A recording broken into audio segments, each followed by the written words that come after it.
Welcome to Roadmap to Residency. Hello everyone, I am Abhiraz. This is our first video on hematology. Welcome to our Club 250 Matchmaker sessions. We will be running through a question with you guys to help you on a journey to a 250. In this video, we will be discussing about hematopoiesis and other topics. So let's get started.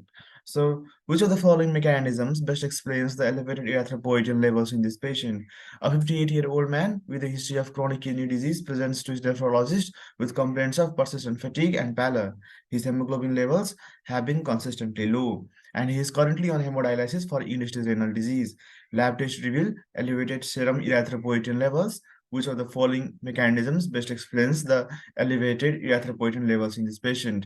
Increased erythropoietin production due to kidney dysfunction, decreased erythropoietin degradation in the liver, overproduction of erythropoietin by the bone marrow, impaired erythropoietin receptor signaling in the bone marrow, enhanced erythropoietin clearance by the spleen. So this is a pretty much, this may seem like a pretty much simple question, but this is actually a very, very indirect sort of question.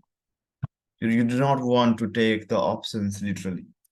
So the elevated erythropoietin levels in this patient with chronic kidney disease and end-stage renal disease are best explained by answer choice A, that is increased erythropoietin production due to kidney dysfunction.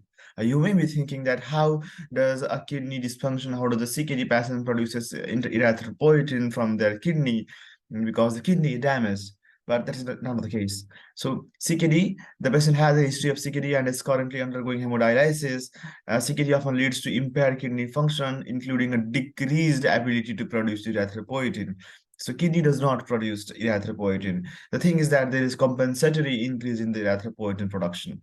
So the low hemoglobin levels, the persistent low hemoglobin levels, and the presence of pallor and fatigue are indicative of anemia, a common complication in CKD due to decreased red blood cell production. Elevated serum erythropoietin levels in response to anemia, the body attempts to compensate by increasing the erythropoietin production. In CKD, the kidneys lose their ability to produce erythropoietin efficiently, resulting in lower circulating levels. Now, this can trigger a compensatory response where the remaining functional kidney tissue or other tissues increase the erythropoietin production, leading to elevated serum erythropoietin levels. So I guess now you understand what I was trying to tell you. So the decreased erythropoietin degradation in the liver is not the primary mechanism responsible for elevated erythropoietin levels in the CKD. The liver primarily degrades the erythropoietin level, and its role in the elevated level seen in CKD is secondary to the impaired kidney production. Our production of erythropoietin by the bone marrow is not the primary mechanism. While the bone marrow responds to erythropoietin by increasing the red blood cell production, the primary issue in CKD is the impaired kidney production of erythropoietin. Impaired erythropoietin receptor signaling in the bone marrow is not the primary cause of the elevated erythropoietin levels. In CKD, the primary issue is decreased erythropoietin production, not receptor signaling. Enhanced erythropoietin clearance by the spleen is not the primary mechanism for elevated erythropoietin levels in the CKD. The spleen is not a major site of erythropoietin clearance. In summary, the elevated serum erythropoietin levels in this patient with a CKD and anemia are most likely due to increased erythropoietin production as a compensatory response to the impaired kidney function. This compensatory mechanism aims to stimulate the red blood cell production and counteract the anemia associated with CKD or the chronic anemia associated with the CKD. But we know in my lecture, we don't only discuss the questions and leave it just like that. We also dive deep into the associated theory part that is needed for this knowledge and all. So let's get started with hematopoiesis. So your body have a multipotent stem cell, means it can form multiple structures. So it can differentiate into myeloid stem cell and lymphoid stem cell. Now let's follow the myeloid stem cell. Now this myeloid stem cell can go down the pathway of erythropoiesis, where it can transform into erythroblast.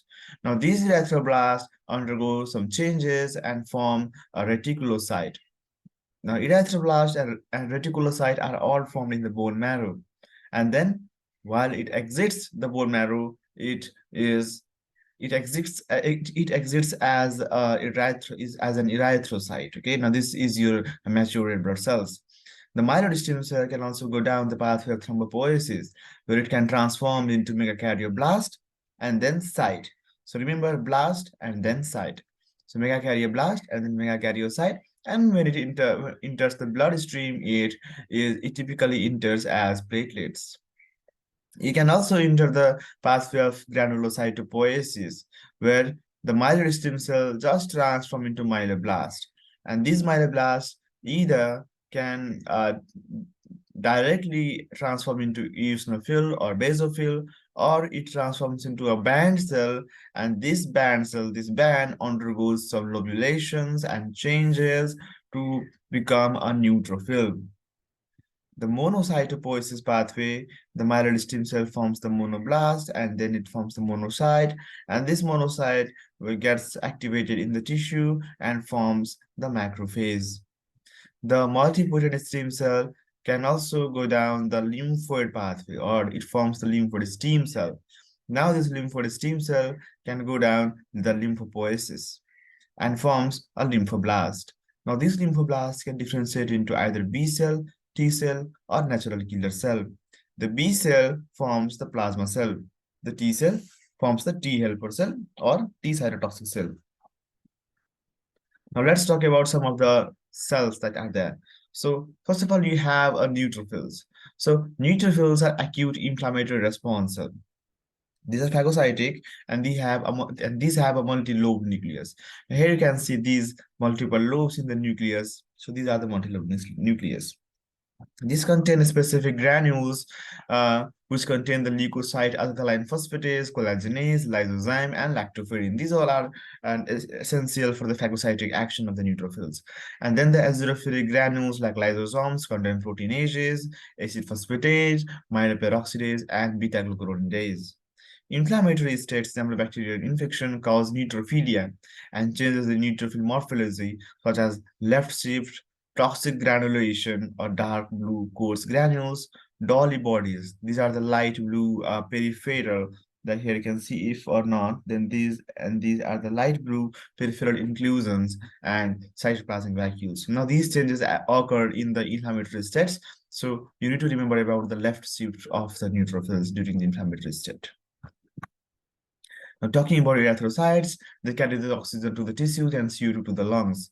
These are anucleate and lapped organelles, are biconcave in shape with large surface area to volume ratio for rapid gas exchange. The lifespan is 120 days in healthy adults and 60 to 90 days in neonates. The source of energy is glucose. 90% is used in glucolysis and 10% in SMP shunt. Membranes contain chloride bicarbonate antiporter, which allows the RBC to export the bicarbonate and transport the CO2 from the periphery to the lungs for elimination. So erythrocytosis means polycythemia, and this increases the HCT. It means there is increased number of RBCs. The anisocytosis means there are the varying shapes of erythrocytes, and poikilocytosis means there are anisocytosis means there are varying sizes. Okay, some is small, some is big. Poikilocytosis means there are varying shapes. Some is biconvex, some is not, some is flat, some is globular, something like that. So thrombocytes are involved in primary hemostasis. These are also enucleate small cytoplasmic fragments and derived from the megakaryocytes. The lifespan is 8 to 10 days. When activated by endothelial injury, it aggregates with other platelets and interacts with fibrinogen to form a platelet plug. It contains dense granules like calcium, ATP, serotonin, histamine. So remember CAS, calcium, ATP, serotonin, and histamine. And alpha granules like von Willebrand factor, fibrinogen, and platelet factor 4. Approximately 1/3 of platelet pool is stored in the spleen. So let's talk about cytokines and cytokine effects. So cytokines are the small signaling molecules produced by the various cell types, including immune cells, which are produced in response to infection, injury, or inflammation. It plays a critical role in hematopoiesis, regulating the blood cell production and impact proliferation, differentiation, and maturation of blood cells. The cytokine effects. Different cytokines have specific effects on various blood cell lineages. Erythropoietin stimulates the erythropoiesis. The granulocyte coronary stimulating factor and granulocyte macrophage coronary stimulating factor promote the granulocyte production. Thrombopoietin regulates the thrombopoiesis, platelet dysfunction. So cytokines include the interleukin, interferon, tumor necrosis factor, lymphokines, monokines, and chemokines. Now these can promote or inhibit the cell growth. This can activate the immune effector cells. This can mediate the destruction of cells targeted by monoclonal antibodies, and this can also mediate the inflammatory process. So typically, you can understand by now that cytokines are one of the most important cells of our immune system. So let's talk about interleukins. So the interleukin 1 is produced from the macrophages, and it stimulates the T cells and antigen presenting cells, and it also causes the B cell growth. And no, guys, you need to mug up this whole table, because this whole table is asked what is the function of interleukin, just like that in the examination. So macrophages, the interleukin-2 is from the activated T cells, and it helps in the proliferation of activated T cells. Interleukin-3 leads to the growth of blood cell precursors. Interleukin-4, B cell proliferation and IgE production. So remember this. Interleukin-5, eosinophil growth. Interleukin-6, interleukin 1 or TNF alpha effects. Interleukin 7 is produced from the thymus and bone marrow. Now they can give you with disorder symptom. So there is a decreased development of T and B cell precursors. Okay, interleukin 8, it attracts the chemo attracts the neutrophils. Interleukin 9 promotes the growth of T cells and mast cells. Interleukin 10 inhibits the inflammatory and immune responses. Interleukin 11 cause in the stromal cells, and they have a synergistic effect on hematopoiesis. And after that, we have interleukin 18, which are produced in the macrophages, and this induces the interferon gamma production. So the thing is that you need to mug up this table by heart, and also the table that is present in your first aid, because these are typically asked. These are one of the most asked, you believe it or not, these are one of the most asked concept from the hematology and immunology part. So interleukin-1 macrophages are produced from the macrophages, fibroblasts, endothelial cells, and few epithelial cell. And so these are one of the most important interleukins. And this stimulates the expression of endothelial expansion, endothelial adhesion molecules, and it causes the immigration of neutrophils and macrophages, and secretion of other cytokines and fever. Interleukin 6 causes production of acute phase reactants from the liver, particularly important to inducing the B cells to differentiate into antibody-producing cells. T lymphocytes by interleukin 17. These are the recruitment of the neutrophils and monocytes, and secretion of other cytokines like interleukin 6 and TNF alpha and chemokines. Thank you for watching. Keep studying hard.